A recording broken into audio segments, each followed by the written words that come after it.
नमस्कार मित्रों, आज का हमारा विषय है अहंकार का त्याग, सच्ची मुक्ति का द्वार।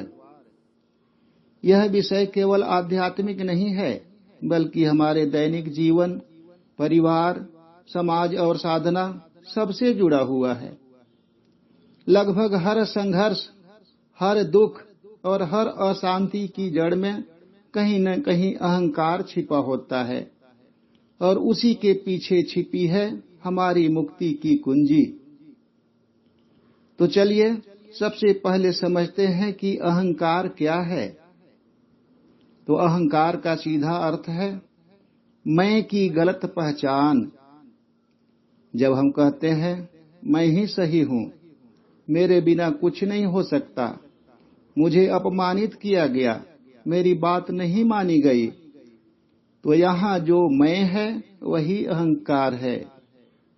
ध्यान दीजिए, मैं या मैंपन का भाव बुरा नहीं है, परंतु जब मैं या मैंपन का भाव अपने वास्तविक स्वरूप को भूलकर शरीर, पद, धन, ज्ञान या प्रतिष्ठा से जुड़ जाता है, तब वह अहंकार बन जाता है।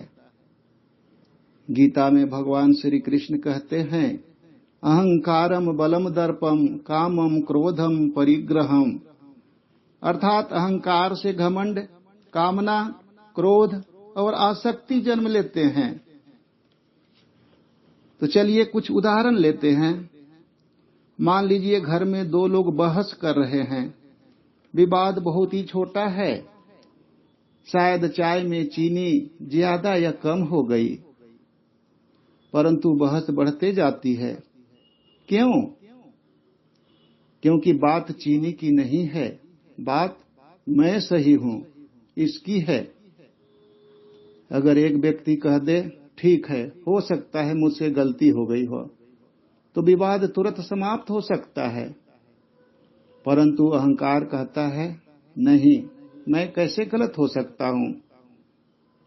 तो दोस्तों, अहंकार को सत्य से अधिक अपनी छवि प्यारी होती है। अहंकार केवल धन का या पद का नहीं होता, अहंकार तो ज्ञान का भी होता है, अहंकार तो भक्ति का भी होता है। कभी आपने देखा होगा, कोई व्यक्ति कहता है मैं रोज इतना जप करता हूँ, मैं इतने वर्षों से साधना कर रहा हूँ, तो यह भी एक सूक्ष्म अहंकार ही है। कबीरदास जी कहते हैं, जब मैं था तब हरि नहीं, अब हरि है मैं नाही, सब अंधियारा मीट गया, दीपक देखा माही। अर्थात जब तक यह अहंकार का मैं था, तब तक भगवान का अनुभव नहीं हुआ। जब यह अहंकार वाला मैं मीट गया, तब प्रकाश ही प्रकाश हो गया। तो मित्रों, हमें इस अहंकार को मिटाना होगा और तब ही हमारी वास्तविक आध्यात्मिक उन्नति होगी। रामायण में दो महान पात्र हैं, रावण और हनुमान। रावण विद्वान था, शक्तिशाली था, बहुत बड़ा शिव भक्त था, परंतु उसका पतन क्यों हुआ? अहंकार के कारण। वह झुक नहीं सका, वह स्वीकार नहीं कर सका कि वह गलत है। दूसरी ओर हनुमान जी असीम शक्ति के स्वामी, परंतु स्वयं को क्या कहते हैं? दासोहम दासोहम, मतलब मैं तो प्रभु का दास हूँ।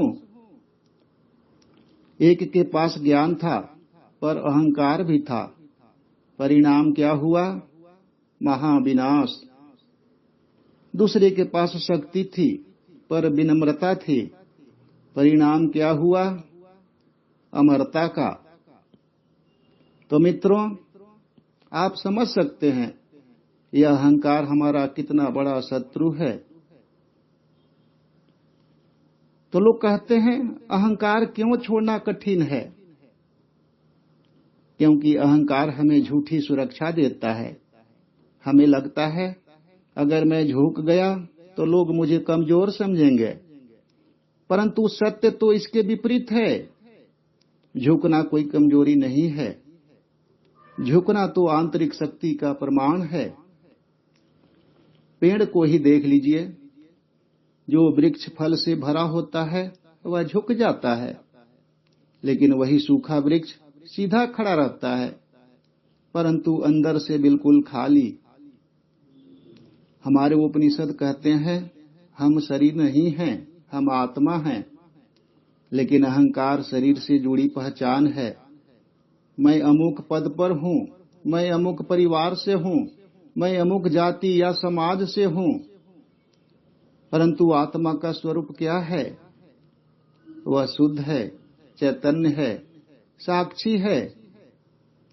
जब हम ध्यान में बैठते हैं और अपने विचारों को देखते हैं तो अनुभव होता है कि विचार अलग हैं, मैं अलग हूँ। यहीं से अहंकार ढीला पड़ना शुरू हो जाता है। तो चलिए एक छोटी सी कहानी से इसे समझते हैं। एक संत नदी के किनारे बैठे थे। एक व्यक्ति आया और उन्हें अपशब्द कहने लगा। संत शांत बैठे रहे। कुछ देर बाद वह व्यक्ति थक गया और वहां से चला गया। बाद में शिष्य ने पूछा, गुरुदेव, आपने उत्तर क्यों नहीं दिया? संत ने कहा, यदि कोई तुम्हें उपहार दे और तुम उसे स्वीकार नहीं करो तो वह उपहार किसके पास होगा? शिष्य बोला, देने वाला के पास। तो संत बोले, वैसे ही मैंने उसके अपशब्द स्वीकार नहीं किए। तो जहां अहंकार नहीं होता वहां रिएक्शन नहीं होता, वहां प्रतिक्रिया नहीं होती। तो अब एक सवाल है कि अहंकार को कैसे त्यागें? तो उत्तर बहुत ही सरल है।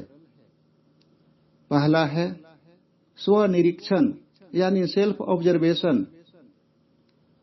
दिन में एक बार स्वयं से पूछे, आज कहां कहां मुझे चोट लगी, किस बात से मुझे बुरा लगा। वहीं अहंकार छिपा है। जहां अहंकार होगा वहीं चोट लगेगी, वहीं बुरा लगेगा।